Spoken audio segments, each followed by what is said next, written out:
بسم اللہ الرحمن الرحیم اللہم صلی علی سیدنا محمد النبی الامی وعلی آلہ وسلم تسلیما جزا اللہ عنا محمد ما هو آلہ۔ مسلم جلد ثانی کا سبق نمبر 29 صفحہ نمبر 305۔ وبہ قال حدثنا عبداللہ ابن عبد الرحمن، یہاں سے شروع ہوگا۔ بسم اللہ الرحمن الرحیم اللہم صلی علی محمد کما تحب وترضى۔ وبہ قال حدثنا عبداللہ ابن عبد الرحمن الدارمی اخبرنا ابو الیمان اخبرنا شعیب عن زہری قال اخبرنی ابو سلمۃ بن عبد الرحمن انہ سمع حسان بن ثابت الانصاری رضی اللہ تعالی عنہ یستشہد ابا ہریرہ رضی اللہ عنہ انشدک اللہ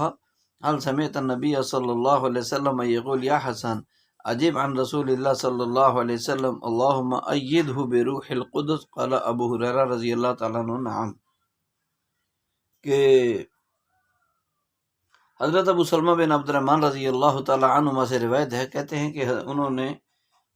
حضرت حسان بن ثابت انصاری رضی اللہ تعالیٰ عنہ سے حضرت ابو ہریرہ رضی اللہ تعالیٰ عنہ کو گواہ بناتے ہوئے یہ سنا کہ انہوں نے کہا کہ میں تمہیں ابو ہریرہ اللہ کی قسم دیتا ہوں کہ تو انہیں نبی علیہ السلام سے سنا تھا، آپ نے فرمایا حضرت ابو ہریرہ رضی اللہ عنہ کہ اے حسان، آپ صلی اللہ علیہ وسلم نے فرمایا تھا حسان رضی اللہ عنہ سے کہ اے حسان، اللہ کے رسول صلی اللہ علیہ وسلم کی طرف سے جواب دو، اے اللہ اس کی یعنی حسان کی روح القدس کے ذریعے نصرت فرما۔ ابو ہریرہ رضی اللہ تعالیٰ عنہ نے کہا کہ ہاں۔ تو آپ علیہ السلام کفار کے ہجو پر مبنی اشعار سے بہت زیادہ تنگ دل اور پریشان ہوتے تھے، لیکن جب حضرت حسان رضی اللہ تعالیٰ عنہ نے کفار کی ہجو کی تو آپ صلی اللہ علیہ وسلم ان سے خوش ہوئے۔ روح القدس میں روح القدس میں روح سے مراد حضرت جبرائیل امین ہے اور قدس سے مراد اللہ تعالیٰ کی ذات ہے۔ یہ اضافت تشریفی، جیسے روح اللہ بیت اللہ، ایسے روح القدس۔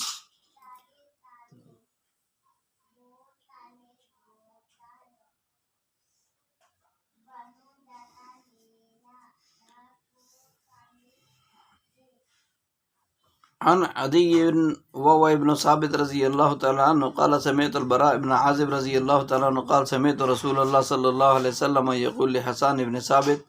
اہجوہم او حاجہم و جبرائیل معاکا، کہ ان کی نبی علیہ السلام نے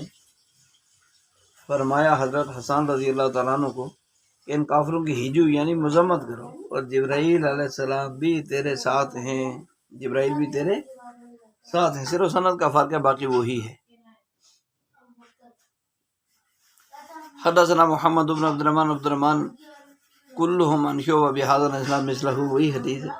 سند۔ تو عن ہشام رضی اللہ عنہ عن ابی ان حسان بن ثابت رضی اللہ تعالی عنہ کان ممن کثر علی عائشہ رضی اللہ تعالی عنہ فسببته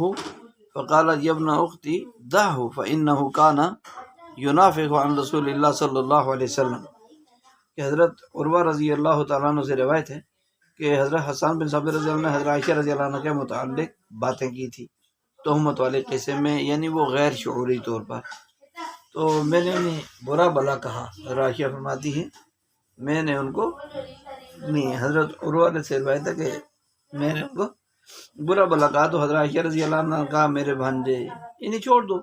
کیونکہ یہ نبی علیہ السلام کی مدافعت کرتے تھے کافروں سے۔ تو حضرت حسان بن ثابت رضی اللہ تعالیٰ نے واقع افک میں حضرت عائشہ رضی اللہ عنہ کے خلاف بہت باتیں کی تھی، تو مطلب یہ تھا کہ آپ ان کو یہاں آنے کی اجازت نہ دیا کریں۔ تو حضرت عائشہ رضی اللہ عنہ نے جواب دیا وہ حضور صلی اللہ علیہ وسلم اور مسلمانوں کا دفاع بھی کرتا تھا، اس لیے میں ان کو اجازت دیتی ہوں۔ عن ہشام بہذا الاسناد عن مسروق رضی اللہ تعالیٰ عنہ قال دخلت علی عائشہ رضی اللہ عنہ وعندہ حسان بن ثابت رضی اللہ تعالیٰ عنہ ينشدها شعرا يشبب بأبيات له فقال حسان رزان ما تظن بريبة وتصبح غرسا من لحوم الغوافل فقال له عائشة رضي الله عنها لكنك لست كذاك. قال مسروق فقلت لها لم تأذنين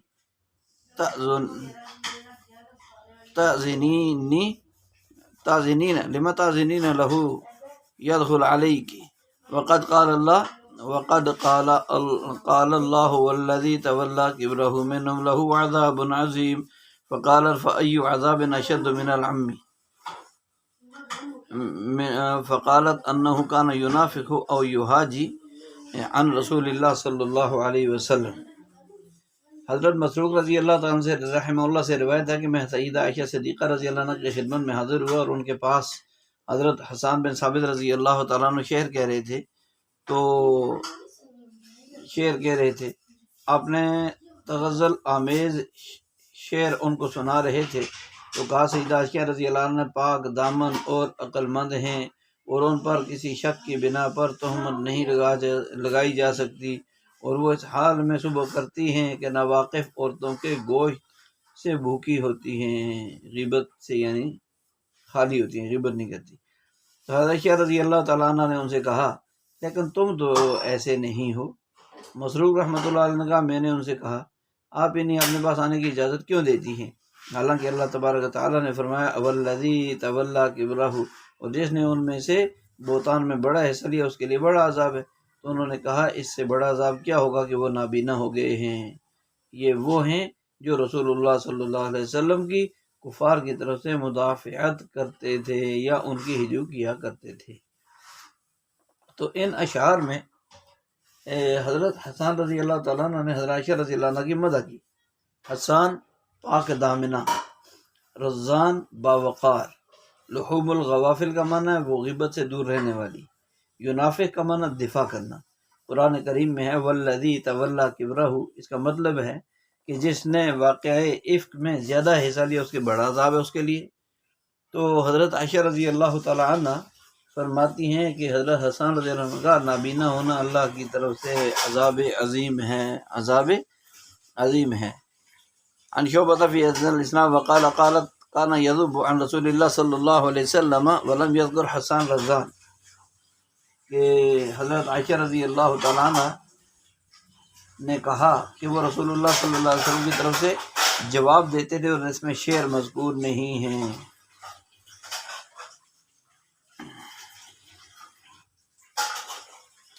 عن عائشہ رضی اللہ تعالیٰ عنہ قالت قال حسان رضی اللہ تعالیٰ عنہ یا رسول اللہ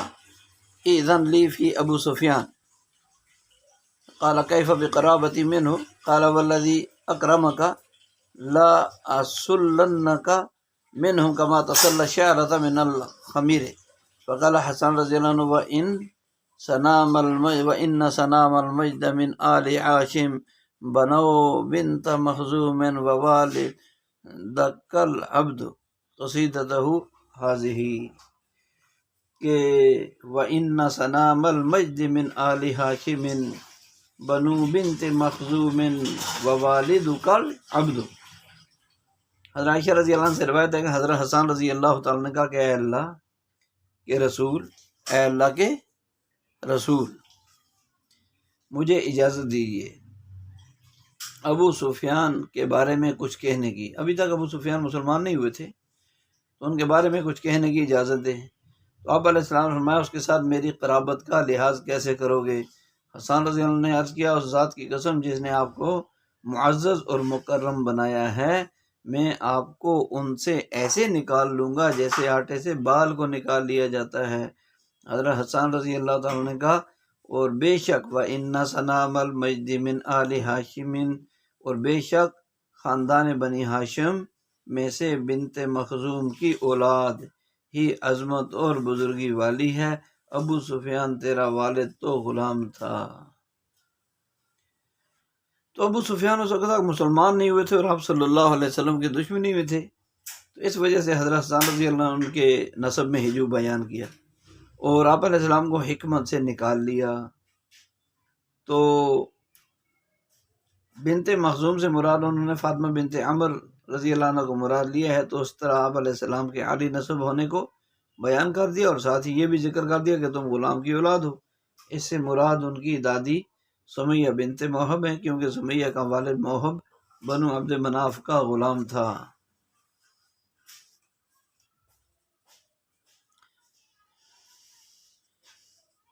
حدثنا هشام بن عروة بهذا الاسناد قالت استاذنا حسان بن ثابت رضي الله تعالى عنه النبي صلى الله عليه وسلم في هجاء المشركين ولم يذكر ابا سفيان وقال بدل الخمير العجين، قال بدل الخمیر العجین۔ عائشہ رضی اللہ تعالیٰ عنہ سے روایت ہے کہ رسول اللہ صلی اللہ علیہ وسلم سے حضرت حسان بن ثابت رضی اللہ عنہ نے مشرکین کی ہجو کی، حسان بن ثابت رضی اللہ عنہ نے نبی علیہ السلام سے مشرکین کی ہجو کرنے کی اجازت طلب کی۔ اس سند میں ابو سفیان کا نام ذکر نہیں کیا اور خمیر کی جگہ لفظ عجین کہا، معنی دونوں کا ایک ہی ہے، معنی دونوں کا ایک ہی ہے۔ تو عائشہ رضی اللہ تعالی عنہ ان رسول اللہ صلی اللہ علیہ وسلم قال اهجوا قریشا فانه اشد علیہ من رشق بالنبل فارسل الى ابن رواحة رضی اللہ عنہ فقال اهجوهم فهجاهم فلم يرضى فارسل الى كعب بن مالك رضی اللہ تعالی عنہ ثم ارسل الى حسان بن ثابت رضی اللہ تعالی عنہ فلما دخل علي قال حسان رضی اللہ عنہ قد آن لكم ان ترسلوا الى هذا الاسد الضارب بذنبه ثم اضلع لسانه فجعل يحركه فقال والذي بعثك بالحق لأفرين بلساني فرل الأديم فقال رسول الله صلى الله عليه وسلم لا تعجل فإن أبا بكر رضي الله تعالى عنه علم قريشا بأنسابها فإن لي فيهم نسبا حتى يلخص لك نسبي فأتاه حسان رضي الله عنه ثم رجع فقال يا رسول الله قد لخص لي نسبك والذي بعثك بالحق لأسلنك منهم كما تصلى الشعرة من العجين۔ قالت عائشة رضي الله عنها فسمعت رسول الله صلى الله عليه وسلم يقول لحسان أن روح القدس لا يزال يؤيدك ما نافقت عن الله ورسوله۔ وقالت سمعت رسول الله صلى الله عليه وسلم يقول هجاهم حسان فشفى واشتفى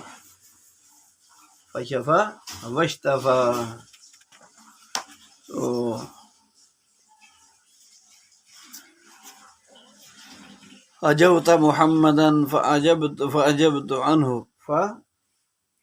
عنه وعند الله في ذاك الجزاء أجبت محمدا برا تقيا رسول الله شمته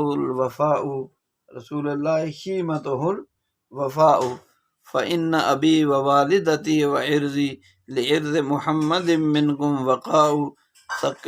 ثقلت بالنية إن لم تروها تثير النقع من كنفي كداء يبارين الأعنة مسعدات على أكتافها الأسل الزماء تظل جيادنا متمرات تلتمهن بالخمراء النساء فإن أعرضتم عنا ائتمرنا وكان الفتح وانكشف الغطاء وإلا فاصبروا لضراب يوم يعز الله فيه من يشاء وقال الله قد أرسلت عبدا يقول الحق ليس به خفاء وقال الله قد يسرت جندا هم الأنصار غرزتها اللقاء يلاقي كل يوم من معد سباب أو قتال أو هجاء فمن يهجو رسول الله منكم ويمدحه وينصره سواء وجبريل رسول الله فينا وروح القدس ليس له كفاء۔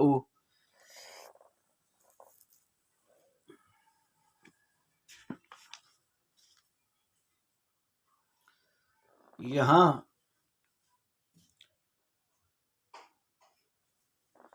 حضرت عائشہ رضی اللہ تعالیٰ عنہ سے روایت ہے اور اس روایت میں رسول پاک علیہ السلام نے فرمایا تھا حضرت حسان بن ثابت رضی اللہ تعالیٰ عنہ سے کہ قریش کی ہجو کرو، یعنی مذمت کرو، قریش کی مذمت کرو۔ تو قریش کی مذمت کرو کیونکہ یہ انہی تیروں کی بچھاڑ سے بھی زیادہ سخت محسوس ہوتی ہے یہ ہجو قریش کی۔ آپ صلی اللہ علیہ وسلم نے ابن رواحہ رضی اللہ تعالیٰ عنہ کی طرف پیغام بھیجا اور ان سے فرمایا کہ ان کی ہجو کرو۔ انہوں نے ہجو بیان کی لیکن آپ علیہ السلام خوش نہ ہوئے۔ پھر حضرت کعب بن مالک رضی اللہ تعالیٰ عنہ کی طرف پیغام بھیجا، پھر حضرت حسان رضی اللہ عنہ کو بلایا۔ حضرت حسان بن ثابت رضی اللہ تعالیٰ عنہ آپ کے پاس حاضر ہوئے تو عرض کیا، اب وہ وقت آ گیا ہے کہ اس دم ہلاتے ہوئے شیر کو تم میری طرف چھوڑ دو۔ پھر اپنی زبان کو نکالا اور اسے حرکت دینا شروع کر دیا اور عرض کیا، اس ذات کی قسم جس نے آپ کو حق کے ساتھ مبعوث فرمایا ہے، میں انہی یعنی قریش مکہ کو اپنی زبان سے چیر پھاڑ کر رکھ دوں گا، میں ان کو اپنی زبان سے جو ہے وہ چیر پھاڑ کر رکھ دوں گا۔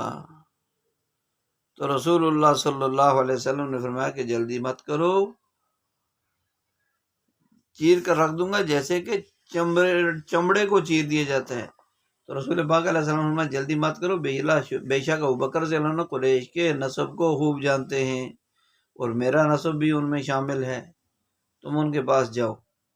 تاکہ وہ تمہیں میرا نسب قریش کے نسب سے بالکل واضح کر دیں۔ پر حضرت حسان رضی اللہ تعالیٰ عنہ حضرت ابوبکر رضی اللہ عنہ کے پاس گئے، حضرت ابوبکر رضی اللہ تعالیٰ عنہ کے پاس گئے اور پھر واپس آئے، ثم رجع، پھر واپس آئے، پھر عرض کیا، اللہ کے رسول، تحقیق ابوبکر رضی اللہ عنہ نے مجھے آپ کا نسب لخص واضح کر دیا ہے، اس ذات کی قسم جس نے آپ کو حق دے کر مبعوث فرمایا ہے، میں آپ کو ان سے ایسے نکالوں گا جیسے آٹے سے بال نکالا جاتا ہے۔ تو حضرت عائشہ رضی اللہ تعالیٰ عنہ نے کہا کہ میں نے رسول پاک علیہ السلام سے حضرت حسان رضی اللہ عنہ کو فرماتے سنا، جب تک اللہ اور اس کے رسول کی طرف سے مدافعات کرتا رہے گا تو روح القدس برابر تیری نصرت اور مدد کرتا رہے گا۔ اور کہتی ہیں میں نے رسول پاک علیہ السلام کو یہ بھی فرماتے سنا کہ حسان رضی اللہ عنہ نے کفار کے ہجو بیان کر کے مسلمانوں کو شفا یعنی خوشی دی اور کفار کو بیمار کر دیا۔ تو یہ حسان رضی اللہ تعالیٰ عنہ کے شہر ہیں۔ انہوں نے کیا کہا کہ حجوت محمدن فاجبت عنہ، تو نے محمد کی ہجو کی ہے، ان کی طرف سے تو نے محمد صلی اللہ علیہ وسلم کی ہجو کی ہے، ان کی طرف سے میں جواب دیتا ہوں۔ اور وعند اللہ فی ذاک الجزاء، اور اس میں اللہ ہی کے پاس جزا اور بدلہ ہوگا۔ حجوتا محمدن برت، تو حجوتا محمدن کہ تو نے محمد صلی اللہ علیہ وسلم کی ہجو کی جو نیک اور دین حنیف کے مطابق تقوی اختیار کرنے والے اللہ کے رسول ہیں۔ وعدہ وفا کرنا ان کی صفت ہے، وعدہ وفا کرنا ان کی صفت ہے۔ بے شک میرے باپ اور میری ماں اور میری عزت محمد صلی اللہ علیہ وسلم کو تم سے بچانے کے لیے صدقہ اور قربان ہے، صدقہ اور قربان ہے۔ میں آپ پر آہوازاری کروں، میں آپ پر آہوازاری کروں، آہوازاری کروں یعنی مر جاؤں اگر تم نہ دیکھو، اگر تم علم تروہا، اگر تم نہ دیکھو اس کو کہ قدا کے دونوں طرف سے غبار کو اڑا دے گا، قدا کے دونوں طرف سے غبار کو اڑا دے گا۔ یبارین الاعنى مسعدات، تو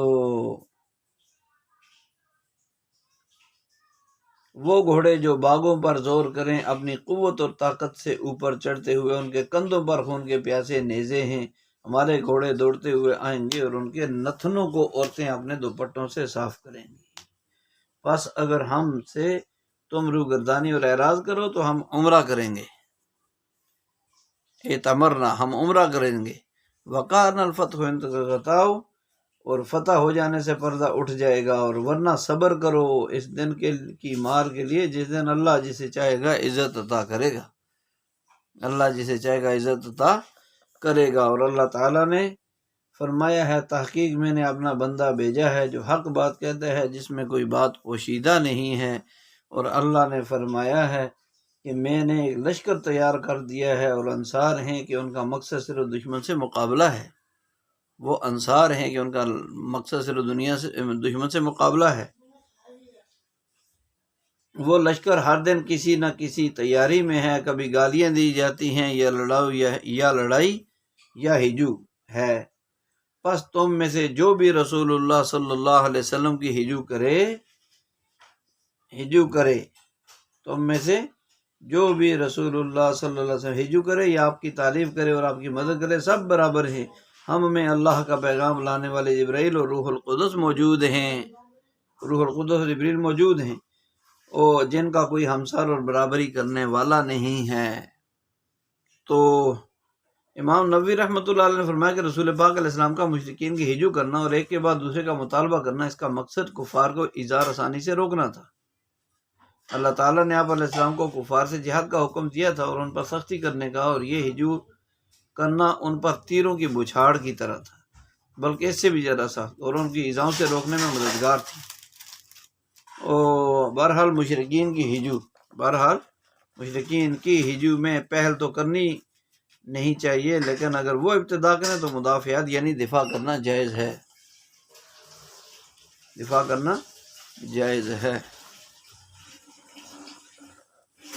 باب من فضائل ابی ہریرہ رضی اللہ تعالی عنہ، حضرت ابو ہریرہ رضی اللہ عنہ کے فضائل کے بارے میں یہ باب ہے۔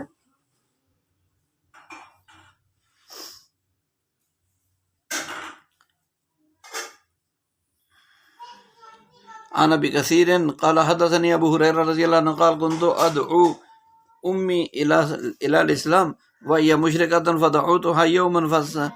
فاسمعتني في رسول الله صلى الله عليه وسلم اقرأ، فاتيت رسول الله صلى الله عليه وسلم وانا ابكي، قلت يا رسول الله اني كنت ادعو امي الى الاسلام فتابي علي فدعوتها اليوم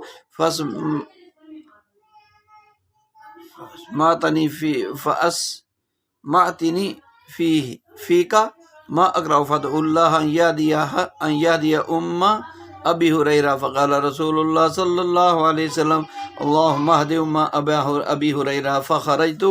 مستبشرا بدعوة نبي الله صلى الله عليه وسلم، فلما جئت فسرت إلى الباب فإذا هو مجاف، فسمعت أمي خشف قدمي فقالت مكانك يا أبا هريرة، وسمعت خزخزة الماء، قال فاغتسلت ولبست درعها وعجلت عن خمارها ففتحت الباب ثم قالت يا أبا هريرة أشهد أن لا إله إلا الله وأشهد أن محمدا عبده ورسوله، قال فرجعت إلى رسول الله صلى الله عليه وسلم فأتيته وأنا أبكي من الفرح، قال قلت يا رسول الله أبشر قد استجاب الله دعوتك وهدى أم أبي هريرة رضي الله عنهما، فحمد الله وأثنى عليه وقال خيرا، قال قلت يا رسول الله ادعو الله أن يحببني أنا وأمي إلى عباده المؤمنين ويحببهم إلينا، قال فقال رسول الله صلى الله عليه وسلم اللهم حبب عبيدك هذا يعني أبا هريرة وأمه إلى عبادك المؤمنين وحبب إليهم المؤمنين وما خلق من مؤمنين يسمع بي ولا يراني إلا أحبني۔ یہ حضرت ابو ہریرہ رضی اللہ تعالیٰ عنہ کے فضائل کے بارے میں حدیث ہے جو دوسری کتابوں میں آپ پڑھ اور سن چکے ہیں۔ تو اس حدیث میں خلاصہ یہ ہے کہ حضرت ابو ہریرہ رضی اللہ عنہ کا نام زمانہ جاہلیت میں عبد الشمس اور عبد عمر معروف ہے۔ ان کے علاوہ اور نام بھی مروی ہیں، لیکن انہی ناموں کو حضرات محدثین نے ترجیح دی ہے۔ اسلام میں ان کا نام عبداللہ اور عبد الرحمن بن ساخت ہے، ان کی کنیت ابو ہریرہ ہے۔ حضرت ابو ہریرہ رضی اللہ عنہ اپنی کنیت سے ہی جانے جاتے ہیں، یہاں تک کہ لوگ ان کا یہی نام سمجھتے ہیں، ان کا یہی نام سمجھتے ہیں۔ وجہ تسمیہ اس نام کی یہ ہے ابو ہریرہ کہ ان کے پاس ایک بلی تھی۔ ایک دن بلی اٹھائے ہوئے ہونے کی حالت میں آپ صلی اللہ علیہ وسلم نے ان کو دیکھا تو فرمایا یا ابا ہریرہ، یا ابا ہریرہ، کیونکہ ہرہ بلی کو کہتے ہیں ہرن، ہرت ان کی تصغیر حریرہ ہے۔ جب آپ سے ان کو ابا ہریرہ سے پکارا تو اسی دن سے یہ ان کی کنیت بن گئی۔ یہ قبیلہ دوست سے تعلق رکھتے تھے۔ حضرت طفیل بن عمرو دوسی رضی اللہ عنہ کی دعوت پر آپ علیہ السلام کی خدمت میں غزوہ خیبر میں حاضر ہوئے، اسلام قبول کیا، 57 ہجری میں انتقال فرمایا، اور اس حدیث میں حضرت ابو ہریرہ رضی اللہ عنہ کی والدہ کے اسلام لانے کا واقعہ تفصیلاً بیان ہوا۔ نیز حضرت ابو ہریرہ رضی اللہ عنہ کی فضیلت اس طرح واضح ہوئی کہ آپ علیہ السلام کے خلاف ایک جملہ بھی برداشت نہیں تھا۔ اس قدر پریشانی ہوئی کہ آپ علیہ السلام نے پریشانی کے اثرات چہرے سے پہچان لیے اور ہدایت کی دعا فرمائی۔ اس کا اثر یہ ہوا کہ حضرت ابو ہریرہ رضی اللہ عنہ کے گھر پہنچنے سے پہلے آپ علیہ السلام کی دعا گھر پہ پہنچ گئی اور وہ مشرف با اسلام ہوئے۔ اسلام کی دولت اللہ نے ان کو نصیب فرما دی۔ عن الأعرج رضی اللہ عنہ قال سمعت ابا ہریرہ رضی اللہ عنہ یقول انکم تزعمون ان ابا ہریرہ یکثر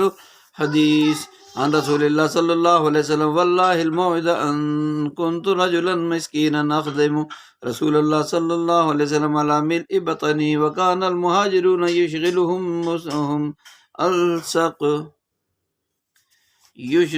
الصفقة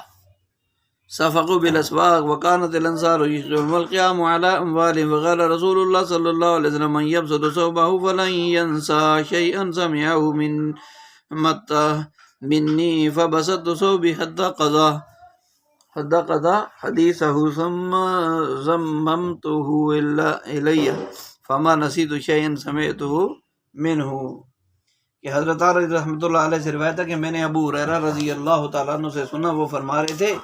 کہ تم خیال کرتے ہو کہ ابو ہریرہ رسول پاک علیہ السلام سے کثرت کے ساتھ حدیث روایت کرتا ہے اور اللہ ہی وعدہ کی جگہ ہے، اور اللہ ہی وعدہ کی جگہ ہے، تو واللہ الموعد، اللہ ہی وعدہ کی جگہ ہے۔ میں غریب اور مسکین آدمی تھا اور میں رسول پاک علیہ السلام کی خدمت میں اپنے پیٹ بھرنے پر کیا کرتا تھا خدمت نبی علیہ السلام کہ تاکہ میرا پیٹ بھر جائے گا، وہاں کوئی کھانا مل جائے گا، اور مہاجرین کو بازار کے معاملات میں مشغولیت ہوتی تھی اور انصار اپنے اموال کی حفاظت میں مصروف رہتے تھے، تو رسول پاک علیہ السلام نے فرمایا جو اپنے کپڑے کو پھیلائے گا وہ مجھ سے سنی ہوئی بات کو کبھی بھی نہ بلائے گا۔ میں نے اپنا کپڑا پھیلا دیا یہاں تک کہ آپ علیہ السلام نے اپنی پوری حدیث پوری کی، پھر میں نے اس کپڑے کو اپنے ساتھ چمٹا لیا اور اس میں سے کوئی بھی حدیث نہ بھولا جو آپ سے سن چکا تھا۔ تو حضرت ابو ہریرہ رضی اللہ عنہ بہت کثرت سے حدیث نقل کرتے ہیں۔ اس کی وجہ انہوں نے خود بیان کی کہ مجھے معاش کی مصروفیت نہیں تھی، اسی وجہ سے ان کے حالات میں یہ روایت ملتی ہے کہ بھوک کی وجہ سے بے ہوش بھی ہو جاتے تھے۔ معاشی مصروفیت نہ ہونے کی وجہ سے اکثر اوقات دربار نبوت میں ہی رہا کرتے تھے، اور دوسری وجہ یہ کہ آپ علیہ السلام نے کپڑا پھیلانے کو کہا، پھر جب ارشاد مبارک مکمل ہوا تو اس کپڑے کو آپ نے سینے سے لگا لیا۔ اس کی ایسی برکت ظاہر ہوئی کہ پھر کبھی بھی کوئی بات نہیں بھولتے تھے۔ عن ابی ہریرہ رضی اللہ تعالی عنہ بهذا الحديث غير أن مالك عند حديثه وعند انقضاء قول أبي هريرة ولم يذكر في حديثه الرواية عن النبي صلى الله عليه وسلم يبسط ثوبه إلى آخره۔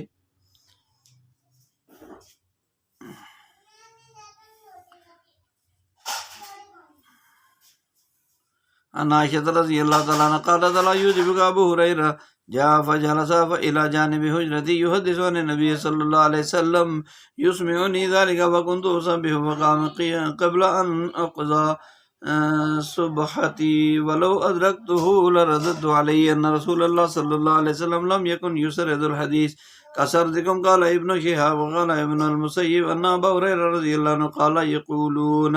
ان ابا ہریرہ قد اکثر واللہ الموعد ویقولون ما بال المہاجرین والانصار لا يتحدثون مثل احادیثهم فسأخبركم عن ذلك ان اخواني من الانصار كان يشغلهم عمل ارضهم واما اخواني من المهاجرين كان يشغلهم السفق بالاسباق وكنت الزم رسول الله صلى الله عليه وسلم على ملء بطني فاشهد اذا غابوا واحفظوا اذا نسوا ولقد قال رسول الله صلى الله عليه وسلم یومن ایکم یبسط ثوبه فیاخذ من حدیثی هذا ثم يجمعه الى صدره فانه لم ينس شيئا سمعه فبسطت بردة علي حتى فرغ من حديثي ثم جمعتها الى صدري فما نسيت بعد ذلك اليوم شيئا حدثني به ولولا آيتان انزلهم الله في كتابه ما حدثت شيئا ابدا ان الذين يكتمون ما انزلنا من البينات والهدى الى آخر الآيتين.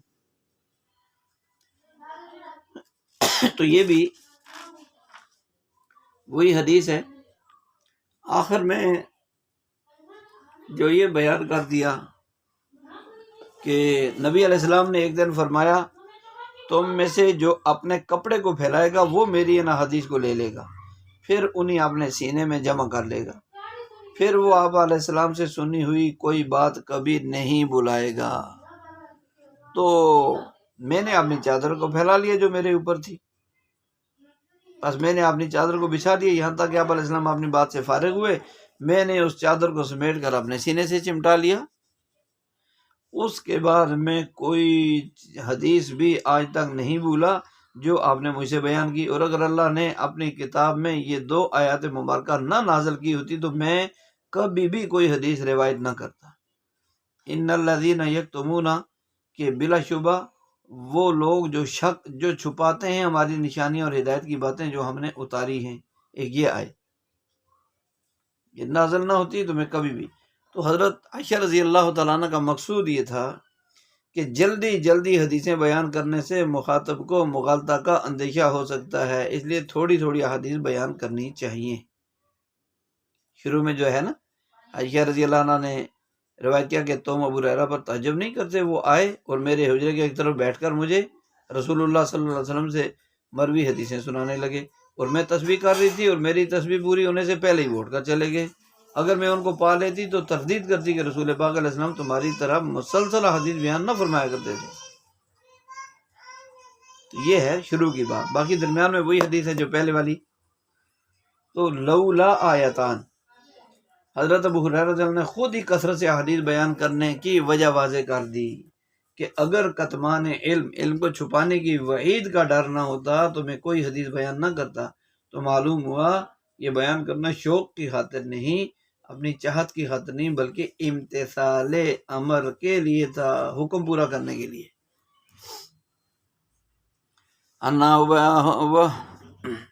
قال اخبرني سعيد بن المسيب وابو سلمة بن عبد الرحمن رضي الله تعالى عنهم ان ابا هريرة رضي الله تعالى عنه قال انكم تقولون ان ابا هريرة يكثر الحديث عن رسول الله صلى الله عليه وسلم بنحو حديثهم، کہ رسول پاک علیہ السلام کی کثرت سے حدیث روایت کرتے ہیں، باقی حدیث وہی پہلے والی گزر چکی ہے.